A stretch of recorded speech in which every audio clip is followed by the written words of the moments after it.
তরঙ্গিনী মিত্র তার স্কুলের অনুষ্ঠানে নৃত্য করছিল এবং এক পায়ে নিজের চারিদিকে ঘুরছিল। যে নৃত্যটি দেখেছিল একজন অ্যাড পরিচালক মিস্টার পদমসি, তিনি তরঙ্গিনীর মাকে বলেন একটি টিভি বিজ্ঞাপনে কাজ করার জন্য। তরঙ্গিনীর মা রাজি হয়ে যায়। তরঙ্গিনী মিত্রকে আমরা কোন অ্যাডে দেখি? নির্মাগাল প্রথম করেন এই তরঙ্গিনী মিত্র। মহিলা পুরুষ নির্বিশেষে লেখক লেখিকা তো এখন অনেকে, কিন্তু আপনি কি জানেন বাংলার প্রথম মহিলা উপন্যাসিকের নাম কি? স্বর্ণকুমারী দেবী। মুম্বাইকে বোম্বে বলা হতো, এ তো আমরা সবাই জানি, কিন্তু বোম্বে ডাক কাকে বলে সেটা কি আমরা জানি? না না, বোম্বে ডাক মানে বোম্বাইয়ের ডাক নয়, বোম্বে ডাক মানে শুটকি মাছ।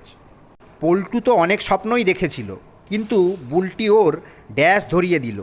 সমরেশ বসুর এই লেখা থেকে কোন প্রবাদের জন্ম হয়েছে? হাতে হারকিন। পুরো ব্যাপারটা হলো এরকম, পল্টু তো অনেক স্বপ্নই দেখেছিল, কিন্তু বুলটি ওর হাতে হারকিন ধরিয়ে দিল।